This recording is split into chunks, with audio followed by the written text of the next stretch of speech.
You're tuning in to the Black Hollywood Live Network, featuring news, interviews, and commentary on all things Black Hollywood. Hollywood redefined. From Los Angeles, California, presented by Maria Menounos and streaming live thanks to Akamai Technologies. This is Black Hollywood Live. Stand up, sit down, featuring in-depth discussion and interviews with stand-up comedians on the art of stand-up comedy. Black Hollywood Live. Hollywood redefined. You're listening to Black Hollywood Live. And now, the host for Black Hollywood Live, stand up, sit down. Turn up. It's a little bit, right? There it goes. Turn up. All right. Welcome to another edition of Stand Up, Sit Down. I am your host, Nick Perdue, and I am joined here with the hilarious, the talented, Bay Area native, Mr. DC Ervin Jr. How you doing, sir? I'm good, baby boy. Yay! Yeah, Whenever you say Bay Area, we gotta go like yay! Right, you gotta, Hey, Ghost Ride it. How you been, man? Because you are working. I'm good, man. It's a good time. Good Yeah. time for me right now, man. I'm enjoying the ride, man. Enjoying good. the ride. Trying to stay busy. Nick, trying to be like you, bro. Hey, man, listen, Trying to be like you, man. It's all up aside, man. You want to say, here's the thing, because there's a few people who are on stage consistently, you know, and who can really call themselves comedians. And you know, because I've tried to go out as much as I possibly can. If I can't get stage time, I at least want to be in the comedy club, just kind of be in the mix. You know what I mean? So people see my face, so it looks like I'm doing something with my life. You know what I mean? Yeah. But you are, because one, you know, you host one of the longest running shows. Yeah, You know, Crack 'em Up Thursdays at the world famous comedy club or comedy store in Hollywood. So that right there, you know, every Thursday you can catch this guy live. Every Thursday night. Shout out to Nichelle Murdoch, Tony Baker, DJ Sean. That's every Thursday night. Right, We yeah. there, man. And all the comedians that come through. 10 years, it's 10 years going strong, bro. That's crazy. You hosted all 10 years? No, heck no. Heavens no. That's what I'm saying. Like, wait a minute. Heavens no. No. Not that would be a bad thing. It's just the fact that, you know, it's been, I forgot who had it heard. It's been a lot of cats like Esau McGraw's had it. Okay, that's right. Ron G had it. Leslie had it at one point. I've been on it for about 3 years now. Okay. Yeah, 3 years strong. So yeah, so you know, keeps me up every week and but everywhere, man. You know, gotta get it in. And you know, I mean, and if you guys haven't seen any of DC stuff, you have this joke that you do, you know, where you walk up and make a sound before you go to the ATM. Hilarious. Like, I know I'm not gonna do it justice, but make sure you guys check it out, because he has like the video that's on the Laugh Factory YouTube channel has over 100,000 views. Like it's ridiculous. So this guy, you know, hilarious. That joke, every time cause that's a true story, you know what I mean? So, but every time I go to the ATM, I'm like, damn, that joke was a good pickup, a good observation of me to pick that up, you know? So yeah, man, one of my favorites to do. Yeah, I gotta retire it's good. though. I gotta get ready to retire it. Do it one more time, One more good you know, one? within like a nice sized crowd, Yeah. you know, and Yeah. then you'd be like, okay, like that was it. That you was know? it. That Catch was it the banger. online. Yeah. Right? So you're from Vallejo, California. Yeah, B-Town. What was it like growing up over there? Vallejo was dope, man. Vallejo's super diverse. Super diverse. You got all walks of life, from, you know, Filipinos to whites, Samoans, blacks, everybody, you know, and different city, man. Different city. Vallejo's like the whole Bay Area, to be honest, is like full of like what we call trendsetters, you know. It's Okay. like we don't. It's no offense to other towns and other cities and other states. We're just so like in our world, Right. that, you know, we care about what we're doing, you know. So Right. yeah, I love my city. So have you ever ghost ride the whip? Never ghost ride the whip, man. I'm too scary, bro. I'm too scary, man. I'll be the dude to die from doing it, you know. Right. I was like, nah, I'm good. I don't want to follow this trend, you know. My car run me over. Exactly. Yeah. You mess up, actually pull the emergency brake, and it's like, you know, Yeah, 'cause you gotta practice that. Like that's an art. Like ghost riding a whip is an art, you know. So let me take off my coat. It's getting hot, bro. And so, were you the class clown like when you were growing up, or was it like? Believe it or not, bro, I was super quiet. I was one of the quiet kids, man. I don't have those stories of going to the principal office and putting a whoopee cushion under the seat or, you know, nothing like that. I was real like a quiet dude, just chill, you know. never thought about doing stand-up comedy. You know, Really? And heck no. Last thing on my mind, you know, terrified. I couldn't see myself talking in front of people, you know, but Yeah. I was naturally like, I wasn't afraid of it, you know. Like we did when I had speech class and stuff, I'd be the first person to get up there, get some laughs or whatever, and then, you know, knock that thing out. But other than that, nah. So then what was the thing that made you want to pursue stand-up? You know what it was? It's funny. My dad did stand up too. My dad did stand up out the Bay Area for like about 20 plus years, bro. And he don't do it no more, of course. He's bitter with the game. He didn't make it, so he's bitter. He's mad. Pop's bitter. Yeah. My dad bitter. That's why he named you Junior. He's like, someone's gonna make it. Yeah, somebody gonna make it. You gonna take this name and make it. I didn't get it, so you better go get it. I had a friend, one of my best friends doing comedy. G King, he was doing comedy out the Bay. No, he wanted to do stand up, and he was like, DC man, I want your dad to help me, and I was like, yeah, we'll help you. Right. I'm gonna manage you. I'll get all my knowledge from my pops, right. and I'm gonna manage you. But we went and did like it was like a show. It was like an all white crowd, and I was like, okay, this is what you're gonna go up there and say. Do not say these jokes. Do not say what these. And he went up there and did exactly opposite of what I told him to say. He was up there just do this and do that, and I'm gonna do this. And I was like, it's gonna be a short-lived little managing career. So Did he get your laughs though? Heck nah. But he, you know, he's dope now. But we were both young in the game. It was probably his first time on stage. A lot of times when comedians first go up, they do what they think comedy is from what they grew up watching and this and that. And that's probably what he was doing. Like, well, this is what they do. But the comedians that you grew up watching been doing it for hella long, you know? Exactly. So, but other than that, when he didn't do good, I was like, you know what? Let me give it a shot. Give it a shot. I told my dad, I was like, Dad, I'm gonna try stand up. This is what I told him. This was funny. I told him this. I was like, all right, I'm gonna do stand up. I'm gonna give me 6 months. If I don't make it in 6 months, I'm gonna go get a regular job. Okay. And he knew. He was like, oh, that's perfect. 6 months is enough time for you to get it. You know, you can be a star in 6 months. He knew that there's no way possible I was gonna be somebody. Yeah, he just wanted to get me up there. Right. So, but just got up there first time I did it. I did decent. I didn't just rip, but I had like a pretty good set. You know, Okay. so. How much time did you do? About 3 minutes. Yeah, the first time on stage, 3 minutes, and that 3 minutes was so long. Really? Heck yeah. I was like, man, this is 3 minutes.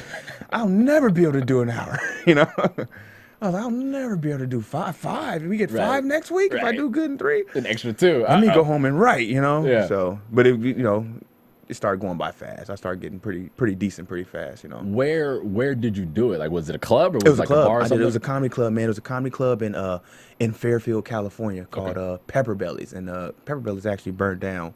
God rest his soul. I missed the club, but that was the first place I ever did stand up at, and it was a good crowd, good look, man. Felt good. Yeah, it felt good. So you got that itch right after you got off stage, and you're like, okay, that wasn't that bad. I think I want to do it again. You know what's funny is I was this would help too. I was working at Anheuser-Busch, Budweiser. Okay. I was giving tours. I was a tour guide. Okay, At Anheuser-Busch. And I noticed like I would say certain things in the tour, like crack a little joke and they would laugh. But I would repeat that all the time. And I was like, wait, I got like a little set I do. Right. You know, to make the little people get into like the beer and stuff. Like, the Budweiser's made of hops, yeast, rice, water, H2O, you know, and they'd be like, this guy's funny. But I would do that every day. And then that, you know, my friend wanting to go up and all that, it helped out a lot. Yeah, love it, man. Okay. So what was your best show like up to this point? From beginning to up to this point, what has been your best show? They're all, you know, it's funny. They're all different. Yeah, I can't like single one out because even if it's like a stone cold rip, like a great set, I can have another great set and something was better about that great set. You know what I mean? Like, so I can't pick just like one, but the better ones are always the ones that kind of count. They all count because it's all helping. But like when you do something on TV or whatever, you want to have a great set on TV because there's so many people watching. So my best set on TV probably came on that Aspire TV. I think I had a pretty good set on that one. You know, on We Got Next. Shout out to Laugh Mob and Bob Sumner and those guys. Yeah, We Got Next. I had a decent set on that one. And how long was that set? I think about 10 minutes. Okay. Yeah, 10 minutes. That's a good amount of time for TV. Yeah, that's a solid. That's a lot of time to think. You know? Right. There's a lot of people watching right now. You know what I mean? So again, but what was your largest crowd that you've ever performed in front The of? largest crowd, man, would probably be at it's this little thing like a Woodstock type deal in San Francisco called Comedy Day. Okay. I'd say about 15,000 people were out there. Yeah, sitting down. So that was That's cool. a lot. That's a lot of people. And for me, I was like, oh, this is crazy. It's Right. like, you know, yeah, you be screaming your jokes, you know, like just hoping people get it. If you get like, it's like a, you know, a roar. Yeah. You know, of just a rumble. You're like, oh man, this is. You can't bomb with 15,000 people. If you Well, I mean, I guess you can, and then it gets violent. That's what it's possible, but Right. man, if you bomb if you can't reach a certain 10. percentage, yeah, something wrong with you. You know, Right. you're in the wrong field. Somebody gonna feel what you talking about. Hopefully. 15,000, yeah. Right, You gotta right. go up there and just do something ridiculous and not be felt by 15,000 people. But it was not. That was the biggest crowd. I you know, it felt like performing in front of like 100 people. You know, and you're gonna do it one way. Real comedians do it one way at Yeah. the same time. You know what I Yeah. mean? Well, no, okay, because you know, like there's some times where you know, and you know, you've done in shows. Maybe it was like you're on stage at 1 o'clock, 2 o'clock in the morning, and you got maybe like 1 or 2 people in the audience. Do you still give them the full show? Like if you're doing act outs, do you still do the full act out? Do you Hell still no. commit Hell no. to the joke? I taper off, bro. Why? I know I should. You But should commit. I'm honest. I'm honest, Nick. Sometimes I'm like, it's like every day when a person works a regular 9 to 5, you know, Yeah. if you can get a little leeway to be like, you know, I'm gonna take a little break. You know? That's how I am on stage. You one people don't deserve the full ante of DC Ervin right now. You know? And you know, I wouldn't recommend other comedians to do that, but you know, to each his own. You know, Yeah. honest comedian, bro. Well, okay, but now let me ask you this, because you know when you're bombing, right? Do you just like let that joke go, and do you go to something else, or do you still commit to the joke even though you're bombing, because possibly like the end of the joke, the last 20% of the joke could bring him back? I'll stick in it. I'll stay in it. If I'm bombing, I'll stay in it because I'm like, this is one person, and they might not know what the hell they looking at right now. You know, Right. Give me at least 10, and then I can, I can kind of gauge it. You know, but one person, we just might not relate. You have a better chance of relating with like more people than just that one person. You know, what I Right. mean? So, but I'll stay in it. I'll stay in it. But Okay. as far as commitment, Yeah. tap out. Yeah, I gotta pay for this. I'm not gonna be rethinking my career at a coffee shop. Right. Like, Right. maybe this ain't for me. You know, maybe I should be working at Target or somewhere. You know, nah. Best Buy. Yeah. I'm good with gadgets. Hey, right? I've been doing it for a minute now to know like I'm funny. You know what I Right, mean? Like right. earlier in my career, I would have been like, no, I gotta fight and I gotta do this. But now I'm like, nah. This night is not our night tonight. Right. Let's. Yeah. Okay, so now having a bad show though, because we all have bad shows. Heck yeah. What has been your worst show that you're like, oh my God, why am I still doing this? Man, my worst show would probably. Where was I? I was somewhere in Inglewood performing. Okay. And what's funny is my worst show was due to my fault.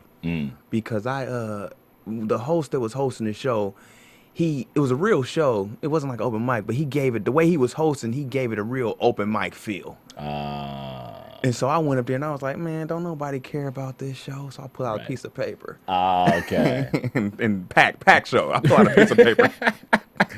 This one dude just yelled. This one dude yelled. He was like, no, he don't got a piece of paper. He finna read his jokes to us. Yell it out. Whole crowd erupt. So I'm already uncomfortable. As soon as he say that, I start sweating. I'm like, this is gonna be a tough one to get out. Look, I had on like an old Gap sweater. Oh, He started hitting the Gap sweater. He was like, how old is that sweater? I tried to still act like I was in control. I was like, oh, that's the best you got. But I'm dying in my head, like, oh, this is real. Look, this is how bad he was getting me. He was getting me so bad talking about my outfit and everything. His girl was like, baby, calm down. His girl had to save me. She was like, calm down. I was like, you don't need to save me. She was like, no, calm down. Just let him do his thing. Right. It was uncomfortable as hell. But that was my fault, you know what I mean? But never again. I was like, I would never bring a piece of paper out on stage again. I don't care if I'm working out or whatever. How long did you go? I stayed in. How long was the set supposed to be? My set was supposed to be 10. Okay. And I did 12. And Okay. I was like, I didn't run. I didn't run from. You can't. That's my motto. You cannot run from the. It's good to tap out if the audience ain't just agreeing. Yeah. Tap out. Right. But it was a battle. It was going back and forth, and I just got beat up that night. You know? I mean, hey. Yeah, I was swinging back, but I got beat up. I took the black eye. The swing was definitely missing. Yeah, he knocked me out. I held on. But it happens to the best of them. If you don't bum, I advise you to bum early in your career and fast, Yeah, well, I mean, because I feel like you learn more from bombing. Heck yeah. And then you're like, okay, like this joke doesn't work this way. Let me adjust it and let me try it this way. Yeah. Like people aren't relating to me or they're not relating to whatever I'm saying. So let's kind of work through it and make it better or just throw it away. Throw it away. Right? If it has no legs, you gotta get rid of it. Yeah. Don't force it. Right. It's obviously like hey, it just don't have it. Like that's just not funny. It's not it. It's let it go. How do you handle hecklers? I try to give hecklers warnings. I try to be like, all right, if this is what you want to do, it's either me or you. Right. When I got this mic in my hand, I'm gonna win because I'm gonna be louder. Right. It's very rare that you're gonna out loud me. You know what I mean? And if I can get the crowd to roll with me, it's a wrap for you. It's either me or you on that stage. Yeah. It's like a Braveheart or something. That's how I feel. It's like it's a war. The mic is my sword. Freedom! Like I'm going out swinging. Yeah, it's either me or Paint you. your face just for no reason. Yeah, like, yeah. You're doing it now. He on stage with a horse. Where'd that horse come from? Right. Sometimes that means it's finna go down. The heckler knows it's about to go down. Where'd that horse? That guy has a horse on stage. It's finna get real in here.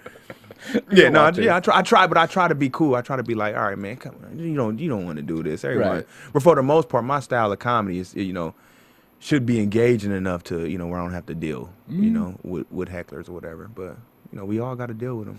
Yeah. And hecklers, they just be wanting attention. That's really all it is. Some of them be lacking, family structure when they were growing up as kids. So they come to the comedy show to get that attention. And so sometimes you got to give it to them. Yeah. I was at the one show the other night I did, man, and this girl, she was so drunk. Like she was super drunk.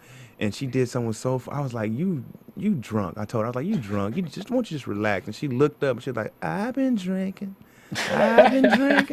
It was so funny that I was like, you know what, let her be. Right. She gone. Just cut her off. But let her off. Let her be. Know. She cool. She can hang. It was funny. That's funny. How do you develop jokes and how often do you write? I write, man. I try to write. I've been picking up more now. Ever since I've been picking up the pen a lot more. Ever since I started doing, more. And I'm not just a star now, but ever since I've started doing like a little bit more TV, I gotta write a lot more because when them jokes go out on the air, it's like, oh dang, right. A lot of people done heard these jokes, So I've been writing a lot more. I try to sit down at least twice a week and just write, but I can never sit down and just force myself to write. It got to come to me. It got to be something I'm doing, something I see out and about. So, but I'm trying to pick it up more now. So I sit down about twice a week and write for about 2 hours a day. Okay. Yeah, so not bad. Yeah. I got some heat coming, Nick. Okay. Hey, that's I got some heaters coming. So. Well, that's the thing too, because it's like, living in the digital age that we live in now, with the YouTube and this and that, and like, whether it's a club that's recording your set, whether it's you that's recording your set, or whether it's a fan that's recording something, either way, something's gonna get up and get out. So how long do you ride with the joke before you're like, okay, like I have to hang it up? And then how long do you develop a joke to when it gets ready for a TV set?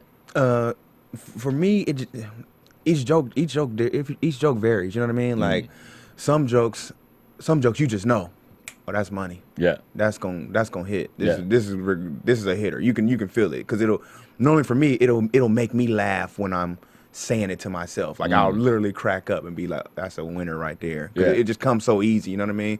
But other jokes it takes some time to get them flushed out. It could be anywhere to 2 months, 3 months to even a year to get them nice. You know what I mean? So it's just every joke varies. Yeah. Okay. So now like getting something TV ready though, like have you tried something new on TV that you've never done before that you said, let me just toss it in just to see, let me just no, okay. You know what? I might try some ad lib. Yeah, on just TV. Just to see. I'll throw some ad lib, but I'll be quick to get back to like our regular scheduled program in my head. I'm like, all right, we ain't gonna do too much. I'm like, hey, Arsenio, you good? Nice shirt, man. You know what I mean? Then I'm back into the motion. You don't want to, TV. You don't want to play around. Yeah, well, I mean, that's the thing too, because I feel that like I don't think anyone has ever just done like a freestyle TV set. Heck no. If they said they did, they was telling a bull-faced lie. Right. You're not gonna get on TV and do something you've never did before. But that's so liberating. Like, if you really think about it, that's like super liberating. That's you do that, you a real gangster of comedy. You know what I mean? Like all comedians should be after the show, like hail to the king. You know what I mean? Like heck, but I wouldn't do it. I wouldn't risk it. It's too much. It's too much money out there to be made. You know? I'd ad lib, but not just a new set. I'd have to already put it like this. Have been to the top, you know what I mean? Just be like, all right, how you guys doing, Comedy Central? Try a few things out for you guys today. You know what I mean? I'd already have to be there, you know, but not at this hunger level that I'm at right now. I'm hungry, you know. Yeah, because I know producers will be mad, like, this isn't the set that we wrote down. What's going on? Cut to commercial. We can't, you know. And nowadays, exactly. Nowadays, when you do something on TV, they have you, like, most of the TV shows I did, they had me send a set in, write it out word for word, film my set on my iPhone in my living room or what I was gonna do. You know what I mean? I was like, come on, really? I can still get on TV and just go a whole nother way if I wanted to. Right. But, you know. But then they're not gonna air it now. Exactly. Breach a contract, a whole bunch of crazy stuff. Who want all those problems, man? Right. You know, you want to get on TV. You want people to be proud of you. You know? Exactly. You don't want to have no show that's out that you not on. Like, didn't you record for something? Yeah, because you're going to have all the pictures. You're going to be taking the pictures of you in the background of the show. Right. Like, when does your episode come on? They trip. Right. Get the DVD. It's on the... Because you couldn't follow rules one time. Bonus features. Exactly. Who do you look up to as a stand-up comedian? As a stand-up comedian, man, when my dad, man, when he was doing it, of course, my father, man, I would... his work ethic was dope. I would, listen to him, how he went over his jokes and how he worked on his jokes and stuff like that. So my father, shout out to David Ervin out there. But Patrice ONeal, man. And, what's funny about Patrice ONeal is my style is nothing like Patrice. And we don't even cover the same topics. But just how he was able to say some of the things he said. Right. Was like amazing to me and make something, a lot of dark things like super funny. Patrice ONeal is one of the dudes, and of course like the Chappelles and a lot of cats in my class I like respect, like the Tony Bakers, the Gerard Carmichaels. There's a lot of dudes out there, man. Ron G, a lot of cats I respect, man. Love watching work. Because now, there's one thing that I've noticed is that, especially in LA, like there's like your class, there's been like a core group of guys that you really see on the circuit. It's you, Justin Hires, Tony Baker, you got Clayton Thomas out there, Ron G, and and these folks, and you just see them, Byron Bowers, and and you guys are on TV, this and that, and I feel like you guys are on the bubble. For that next, and it's like, because I'm waiting for it to happen so you guys can pop off, because I'm right behind you. So like, as soon as you guys pop off, move out the way. That's all I'm saying. Hurry up, move out the way. I'm flattered, Nick. Yeah, I'm flattered, man. But I look at it like this, man. It's like I get what you're saying, but like to me, it's like we all like on the same level until someone skyrockets has to hit that. Yeah. But other than that, man. Yeah, I think we all even. And we all even because I don't have no more than what you got. You don't have no more, like, on stage wise, it's like we both got to get up there. Like, when I come into the crowd, they're not like, oh, there goes DC Ervin's here. I still got to get up there and prove myself how you would have to prove yourself. So if we all still got to do that, then we all like on the same level. But and because you know what it is, like, because I did a show recently with Justin. And, I was like, because you always get super excited before a show, and then watching him work on stage, I was like, okay, because he just like made me raise my bar. Yeah, Justin. So it's like, okay, like now I got to give some fire now. Because like there was something you had planned, and it's like, okay, well now I just got to up my ante just to stay in the same room with this dude. Justin's dope, man. Justin's energy Justin's energy and commitment to his material is like probably second to none, man. Yeah. Justin goes hard. Yeah. So you're gonna have to like that energy gonna have to be either match it. It's gonna have to, or because you don't want to be opposite. the guy to just kill the show now. Exactly. You know, they're like, oh, those two black guys. The one was funny. One was cool. The other one, not so much. But no, but it's all you guys. Anytime I see any of you guys work, I'm just like, okay, like now in my head, I'm like, okay, like I have to keep working because you guys just don't stop. Oh, thank you. You know, man, and so it's yeah. like, all right, let me go back to writing. Yeah. Get some Yeah. get some juicy for you. But because especially like in like the Black Hollywood type black comedy thing, there's only been like one guy on top, whether it was Cat Williams, Chris Rock, Dave Chappelle, now it's Kevin Hart. Yeah. Do you feel that's like that's an issue? Like why should there only be one top black guy when in like white comedy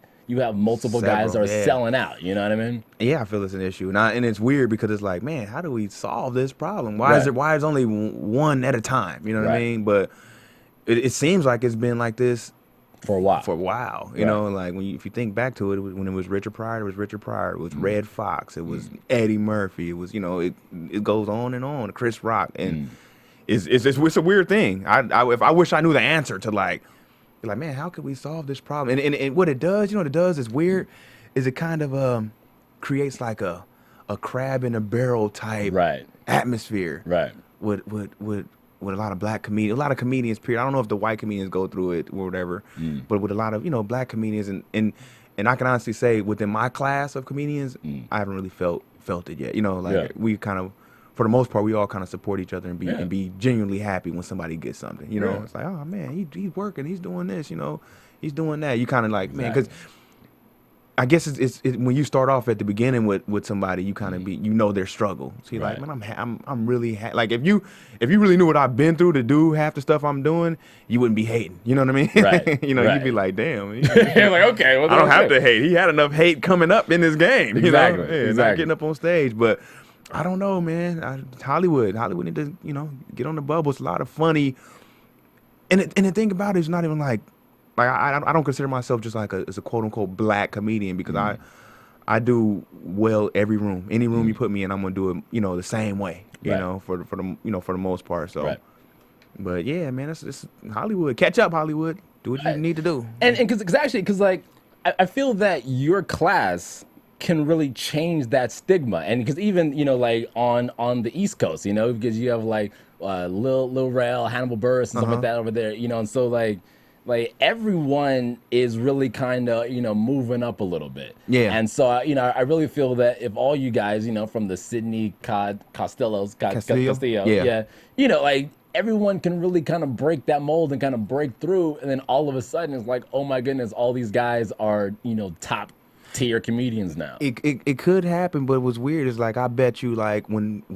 Richard and them was coming up, I bet they had like the same convos where they were like, we gonna change this, and then it's not how many get over, it's who.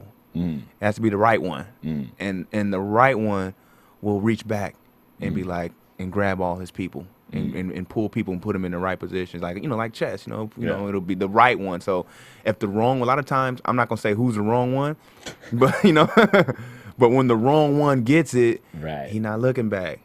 And you can't expect them as men, and as adults, you can't expect him to look back because it's like But the right thing to do is if we were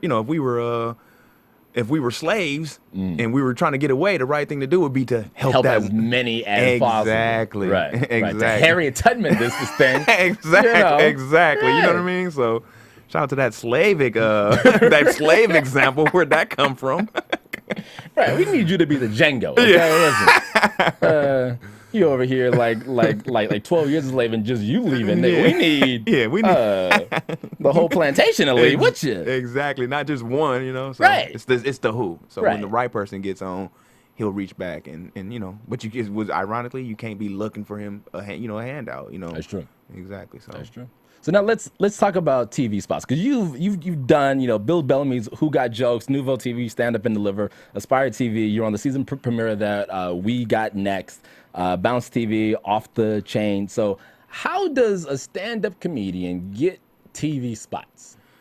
Man, I don't know. Like, of course they have audition processes for for some of them, but sometimes you just get a phone call. Like like you say, when you're putting in that work, night in and night out on the Hollywood scene. 'Cause this scene is a dog eat dog scene. So if you can hang night in, night out on this scene, you're gonna get seen by somebody. Someone's gonna be like, "Oh, I'm familiar. You heard of this dude? I'm familiar with this dude." And some of those shows that you name, I just got a phone call for it. And like, "Hey, come do this show." You know what I mean? But a few other ones I did have to audition for them. And ironically, the ones I auditioned for, which I thought I didn't do good on the audition, I got picked for. And ones that I've killed, I wouldn't get picked. So it's like, just never know. I give God, man. God be kind of, looking out for me. That's why I, give my glory too.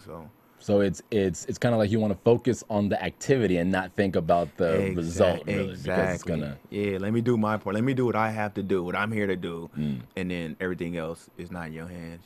It's because there's so much that you might not get picked for. Yeah. They'll be like, "Oh, we don't. DC has broad shoulders. We're not gonna." Right. His nose is weird sometimes. You know what I mean? Like, there's so much that's out of your control. So y'all want me to, change me to be on your show. So for the most part, it's like you do the audition, you get the audition, you get in the room, you get seen, then you go from there. It's when you can't get in the room, and it's like, y'all, I'm not good enough for y'all to tell me to kiss y'all ass, you know what I mean? Like, at least I just want to audition. When you can't get the chance, that's when you kind of feel some kind of way about things. Right. But other than that, man, just do it, grind it out. So now since you do have a lot of stuff that's, either online or on TV, because people steal jokes.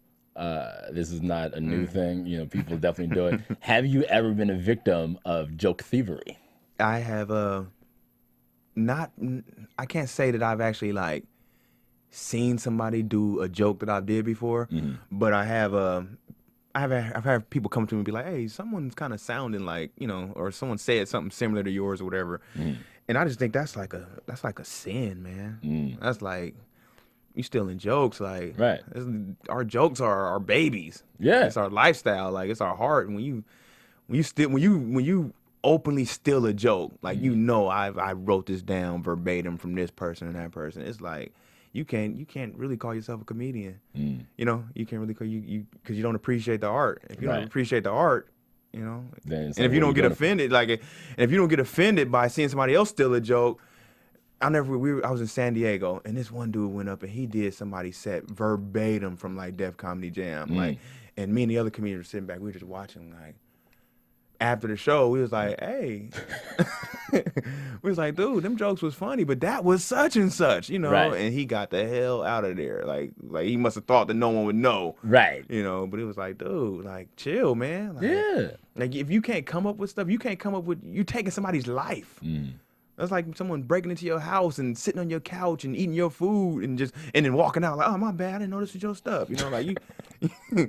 Like you taking somebody this is our life. Just for most comedians, this is what we go through, what we experience and we put out to the world. For someone to steal that's like, come on, man, get your life right. But has someone ever kind of taken your mannerisms? Because when especially like young comedians, and I've been a victim of this, or I've been I've done this. I was watching just stand up all the time, and you just kind of develop the way someone says something or little, gestures or whatever. For someone to take your mannerism or your cadence, it could be flattering because it's like that you've created a style. Right. It's like, whoa, that's the DC Ervin or that's the Nick Perdue. He's doing the Nick Perdue. That means you're doing something right, but you do still feel some kind of way, because I've seen a few dudes it could have been a few girls that may have sounded like me or whatever, and you don't feel some kind of way until they do good. Right. When they do good, it's like, man, you trying to be like me now. Yo, you got standing ovation. Yeah, you got standing ovation off my style. Right. But if they ain't doing nothing with it, you like, that's cute. You look up to me, huh? But if they do good on the show, you like, oh man, he doing me. Y'all like what he doing, So, but for the most part, I haven't seen it too much for me. I think I have a style that's kind of hard to emulate, whatever, because I don't even know how to do it. Yeah. When I get on stage, it's weird. I just do it. do You know, it. You yeah. just So kinda- yeah. I couldn't teach it. So Right. if you can get me, you a damn good. Woo. Well, because you know what it is, because I feel like you're a little soft spoken Yeah. on stage. Yeah, you know, like yeah. you kind of slow everything down, and it's Yeah. kind of like I know. try to bring. I get you into my world. Yeah. And run my race with me. Right. See if you can keep up. It'll go slow, fast, bam, bam. You know what I mean? So if you can get that style down, I'm like, ooh, more power to you. And you can, and it's obvious you can tell if someone's like, he's trying to be DC Ervin. Yeah. It's DC Ervin. Yeah. So like I can't, like you say, I don't even know when I get the mic in my hand. I'm like, it's transformation. You know. So it's weird. I'm still trying to learn my style. Okay. I just want to talk about this briefly because we are working on getting him in the studio. Okay. Brando Murphy. Why'd you laugh as soon as I just all I said Brando. was Brando. No, here's the thing, because I mean, I've met him. I want to say I've met him once or twice. But this is a big thing, teams, this and that. And, saying that he's, taking Eddie's style and Eddie's stuff. Now, granted, Eddie hasn't done comedy for over 20 years now. Yeah. Right? But because he has a style, he has a cadence that happens to be similar to one of the greatest comedians that has done it. Ever done it before. Right. And here's the thing. With Brent, because Brando's came through my show a few times. He did the show, and he was doing a set, but some of his set was from Eddie Murphy's set. I believe it was Eddie Murphy's Raw or Delirious or whatever. Oh, so some of his jokes were from. No lie. Wow. Yeah, Okay. some of the stuff was from that, and I was like, this is at the time, and I was like, well, that's his dad. Right. So so that's what we all thought. Right. So yeah, exactly.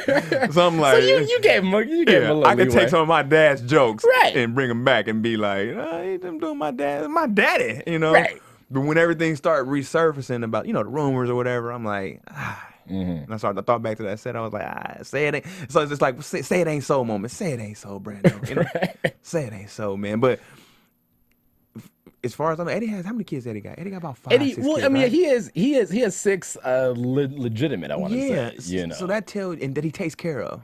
Right. So that tells you Eddie has no problem taking care of his kids if they're his. Right. And so you do the math. You know what I mean? Like, but because we don't know, because it could be a situation where his mama and Eddie may have had something, but it was like something crazy, and you never know what the situation was. In this day and age, with all these DNA tests that they can force on people and this and that, Right. it's like I don't know. I'm not a doctor, but if Eddie millions of dollars. He can't spare another little million for his son. You know what I mean? Like, That's true. You think about it. If you think about it, it's like we talking about Streck. Right. 3, 4 of them. Yeah, 4 Strecks. You know, barely. We talking about So I just don't see him being like, that's not my son. And it could be true. It'll come out. Eventually, it'll come out. But where they at on that anyway? I don't know. I'm gonna reach back out to him. Get Brando? him lined up so he can come in here. And we'll have a. Yeah, shout out to Brando, man. I mean, I hope everything works out for him, man. Period. I mean, because I don't hate on comedians. That's one thing that I just can't do. Even if you're not that good of a comedian or whatever, because I know what it takes to even just get up there. Yeah. And it's like, okay, sometimes, all right, maybe it's not working out for you. Yeah. Work at it to get better, or just take the L and do something else. Exactly. But I'm not gonna hate on you. Yeah. I won't. I never hate. I mean, good kid. Good spirit about him and everything. But you gotta be honest. It is what it is. I can't. I can't come on here and lie. And people won't trust me no more. So. Right. So now, and then before we wrap, because we have internet comedians and we have traditional stand-up comedians. So like a lot of these internet guys are trying to, bridge the gap, or trying to move on stage and trying to, do what people have done for years and really honed this craft. And they're booking shows and they're selling out because they have so many followers on, social media or whatever. Yeah. And then when the rubber meets the road and when they finally get on stage and don't have a delete button, things change. How do you feel about these internet guys trying to cross over? when I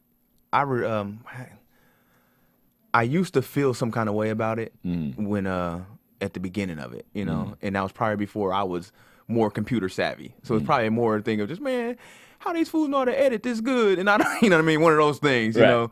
But for the most part now, it's like you can't knock nobody hustle. It's true. You know what I mean? You can't knock nobody. However somebody, as long as they not stealing material, is they creating their own content, they getting their little fans or whatever the case is. To each his own. You know, get your money. Because I know when I start getting it, I'm not gonna give a damn what nobody say. Right. Internet comedian, however I got it is how I'm gonna get it. And people, they got families to feed like anybody else. So, but it ain't, you know, comedy it's enough comedy for everybody. All I advise them to do is respect the art. You know, if you don't just think because you got a fan base that's gonna get you by with stand up. Ask Charlie Sheen. You know what I mean? Right. Like he did one show. Right. And that was it. You know, he felt that heat. That heat is real. So respect the art. Hit your open mics, internet comedians, and hit your open mics. You know, learn the craft, and then get up there and do it. Don't just. I wouldn't just try to live or eat off that. You know, especially when you're gonna do live performance. Because like you say, there's no delete button. It ain't no rewind. It ain't no pause. It's not. It's not a TiVo. It's not a DVR. You know. This is it. So respect the art. Because at the same time, you know, it can make comedy look bad to a certain extent. That's true. You know, it can make comedy look bad if they're not up there, you know, treating it, you know, like real comedians do. So, you know, but I respect them. Get your money. Okay. Yeah. Okay. And April 19th, The Haunted House 2. Yeah, man. I hope comes I'm in out. I hope I'm because in that thing. you were in the first one, and you were one of the gangsters in Affion Crockett's crew. Yeah, we played a good thug, man. And April 19th comes out. And shout out to Marlon Wayans and them for even, you know, looking out for me and put me in the movie. But yeah, man, I don't count the movie until I see me in it. Right. You know, when I go and see it. But other than that, April 19th, The Haunted House 2 drops, man. And I'm excited for it, you know. And just being a part of it, I'm a part of a sequel. Right. I got a call from a dude that I went to high school with, and he was working at Jiffy Lube. And he was like, yo, we went to go see the movie, man, but you didn't do much. And I was like, what do you do at Jiffy Lube? Like, how dare you? Went to go get an oil change, man, but you didn't do much. Yeah, right? you didn't do much. Yeah. Oh, it's a put the cap back on. Yeah, it's a movie. At the end of the day, it's a movie, the silver screen. So, yeah, go see that. Yeah, I'll go see that movie, Haunted House 2, April 19th. Yeah. And then what else do you have coming out? Where can people see you on TV or, you know, live? Where can we catch DC? Catch me, DCErvin.com. My website got everything. DCErvin.com. Twitter, follow me at DC Ervin. Instagram, DC Ervin Comedy, because somebody stole my name on Instagram. They got me. Other than that, man, just everywhere. Nebraska, I'm going to be in Nebraska at the beginning of May. So if anybody in Nebraska, come fool with me. There you go. Yeah. And Thursday nights, the Comedy Store. Thursday nights, Comedy Store. Crack 'em Up Thursdays. Crack 'em Up Thursdays. Fly Star Entertainment. Shout out to Michelle Murdoch and everybody else, the team over there. Perfect. Yeah. Thank you, man. Appreciate it, Nick. Good seeing you, man. Yeah, you too, bro. Yeah. And you guys can catch me all over the internet at the Nick Perdue. Thank you for tuning in. We'll see you next time. From producers Maria Menounos, Dario Kristen, Tiana Hobson, Kevin Undergaro, and the entire BHL crew, we would like to thank you for supporting Black Hollywood Live, the first online broadcast network dedicated to African American entertainment. For questions and comments, contact us at info@blackhollywoodlive.com. Like us on Facebook, tweet us, or Instagram us at BHL Online. And I'm your BHL announcer, Scipio. Instagram me at Planet Scipio. Thank you for tuning in. Hollywood Redefined. The views expressed here are those of the hosts only and do not necessarily reflect the views of BHL or its owners or principals. Thanks for watching Black Hollywood Live on YouTube. For more in-depth interviews and news, subscribe to our channel here, and be sure to share your opinion in the comment section below here. See you soon, everyone. Bye.